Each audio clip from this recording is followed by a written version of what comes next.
মহাশিবরাত্রির ব্রত সফল করতে চাইলে অবশ্যই করতে হবে শিবরাত্রির পারণ। পারণ হয়ে থাকে শিবরাত্রির ঠিক পরের দিন।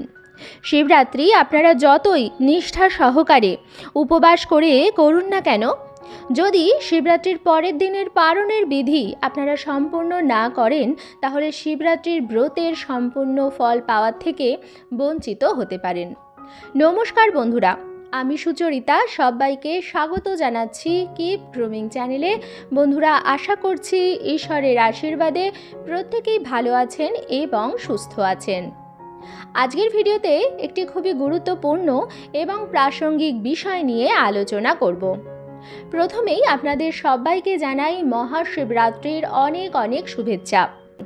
আজকের ভিডিওটিতে আমি আপনাদের সঙ্গে শেয়ার করব শিবরাত্রির পালন করার সঠিক সময়, সঠিক বিধি, মন্ত্র এবং কিভাবে আপনারা পালনের দিন শিবরাত্রির ব্রতের উপবাস ভঙ্গ করবেন, সেই সমস্ত কিছু। সকল দর্শক বন্ধুদের অনুরোধ করব ভিডিওটি কিন্তু সম্পূর্ণরূপে দেখবেন।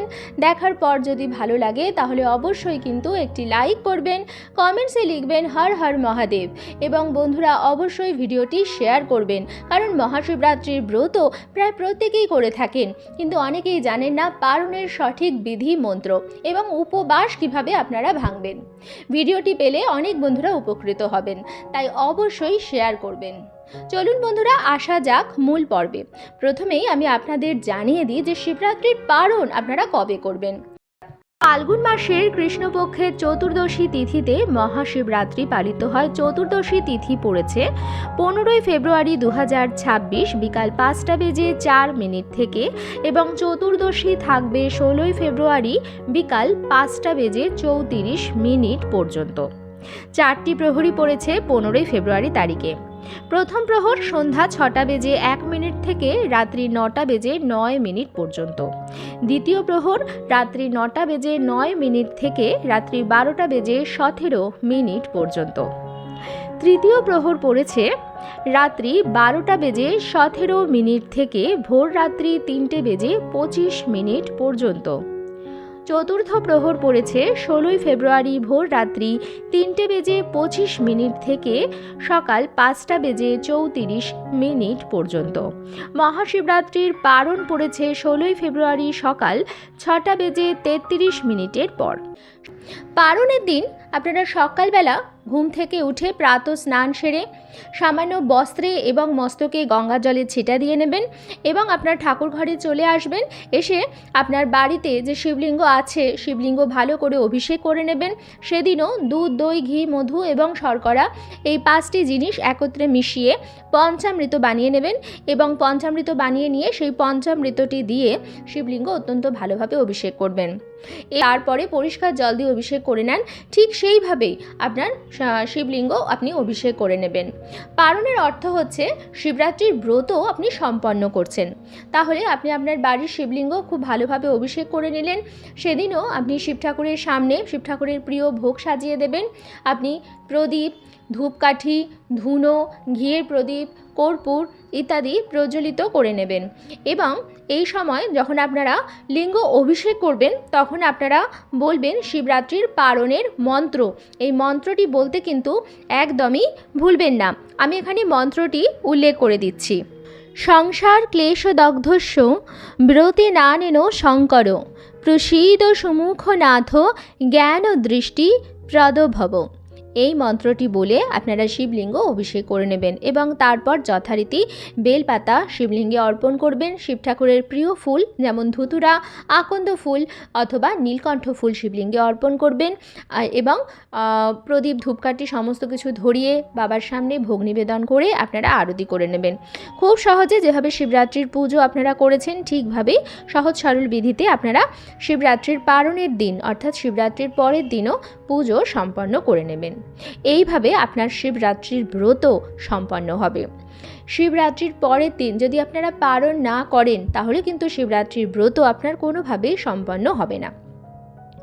এরপরে আপনি অন্ন গ্রহণ করতে পারেন। অন্ন অর্থাৎ ভাত। আমরা সাধারণত ভাত আমাদের খাবার, যেটা খেয়ে আমরা জীবন ধারণ করি, আমাদের বেসিক ফুড বলা যেতে পারে। তাহলে যখন আমরা ব্রত ভঙ্গ করব এবং অন্ন গ্রহণ করব, তখন আমরা উপবাস ভাঙব, এই কথাটা বলে থাকি। তার আগের দিন আপনি যদি জল বা ফলাহার করে থাকেন, সেটি উপবাস ভঙ্গ করা হচ্ছে না। যখন আপনি অন্ন গ্রহণ করছেন, তখন হচ্ছে আপনার উপবাস ভাঙা। সেটি আপনি শিবরাত্রির দিন তো করতে পারবেন না, করতে হবে পরের দিন। কিন্তু আপনি নিজে অন্ন গ্রহণ করবার পূর্বে আপনাকে ব্রাহ্মণকে খাওয়াতে হবে। শিবরাত্রির নিয়ম হচ্ছে আপনি স্বহস্তে রন্ধন করবেন এবং ব্রাহ্মণকে ভোজন করাবেন। কিন্তু নানা রকম কারণে যদি সেটা সম্ভব না হয়, তাহলে আপনি কি করতে পারেন? আপনি ব্রাহ্মণকে ভুজ্জি দিতে পারেন। ভুজ্জি কি? আপনি একটি পাত্র নিয়ে নেবেন, একটি থালা নিয়ে নেবেন ঠাকুরের বাসন থেকে। সেই থালাটির মধ্যে আপনি দিয়ে দেবেন চাল, ডাল, সমস্ত রকম সবজি, তেল, মশলা, নুন এবং সামান্য পরিমাণ দক্ষিণা বা মূল্য, কারণ আপনি রান্নাটি করে দিচ্ছেন না। নিয়ে সেই থালাটি নিয়ে আপনি চলে যাবেন আপনি যে শিব মন্দিরে পুজো দিয়েছেন তার যে ব্রাহ্মণ আছেন সেই ব্রাহ্মণের কাছে, এবং সেখানে গিয়ে সেই ভুজ্জিটি আপনাকে দিতে হবে। এটা হলো আপনি ব্রাহ্মণকে অন্নদান করলেন। এবং তারপর আপনি বাড়ি এসে নিজে অন্ন বা ভাত গ্রহণ করতে পারেন। যদি আপনার পক্ষে সম্ভব হয় আপনি নিজে রন্ধন করেও দিতে পারেন। যদি সম্ভব না হয় আপনি ব্রাহ্মণকে ভুজ্জি এইভাবে দান করে নিতে পারেন। এই নিয়মটি কিন্তু অনেক দিন ধরেই আছে এবং আজকালকার দিনে মানুষ এটি ভুলে গেছে। শিবরাত্রির পরের দিন কিন্তু ব্রাহ্মণকে যদি আপনি ভুজ্জি দান না করেন, তাহলে কিন্তু আপনি অন্ন গ্রহণ করতে পারবেন না। এটা কিন্তু শিবরাত্রির নিয়মবিধির মধ্যেই পড়ে। শিবরাত্রির ব্রতের উপবাস এবং শিবরাত্রির ব্রত যদি আপনি সম্পন্ন করতে চান, তাহলে এই নিয়মবিধিটি আপনাকে মানতেই হবে। এবং আপনি তারপর অর্থাৎ শিবরাত্রির পরের দিন ব্রাহ্মণকে ভুজ্জি দেওয়ার পর আপনি বাড়ি এসে নিরামিষ ভাত গ্রহণ করতে পারেন। দেখুন বন্ধুরা, শিবরাত্রির ব্রত একটি অত্যন্ত ফলপ্রদায়ী ব্রত, কিন্তু কঠিন ব্রত, তাই এর নিয়মবিধিগুলো অন্যান্য সকল ব্রতের থেকে কিন্তু স্বতন্ত্র। সেই সমস্ত নিয়মবিধি মেনে ভক্তি নিষ্ঠা সহকারে যদি আপনি এই ব্রত করেন, তাহলে এই ব্রত কিন্তু একদমই সফল হয় এবং আপনার মনস্কামনাও পূর্ণ হয়। মনস্কামনা পূর্ণ করবার জন্য একটু পরিশ্রম তো বন্ধুরা আপনাকে করতেই হবে।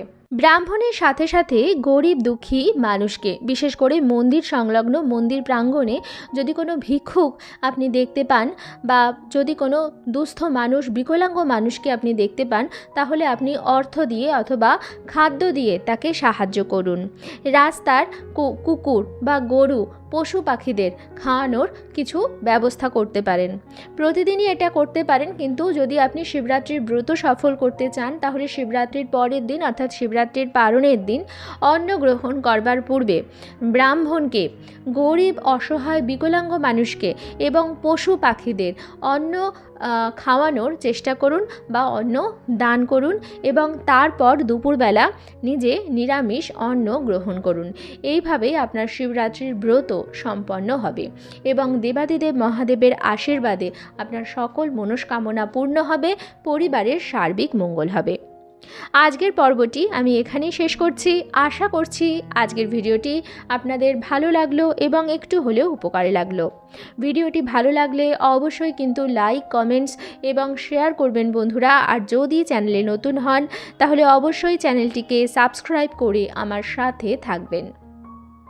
দেখা হবে কিপ গ্রুমিংয়ের নতুন আরও একটি পর্ব নিয়ে। সবাই খুব ভালো থাকবেন, সুস্থ থাকবেন। আপনাদের প্রত্যেককে আরও একবার জানাই শিবরাত্রির অনেক অনেক শুভেচ্ছা।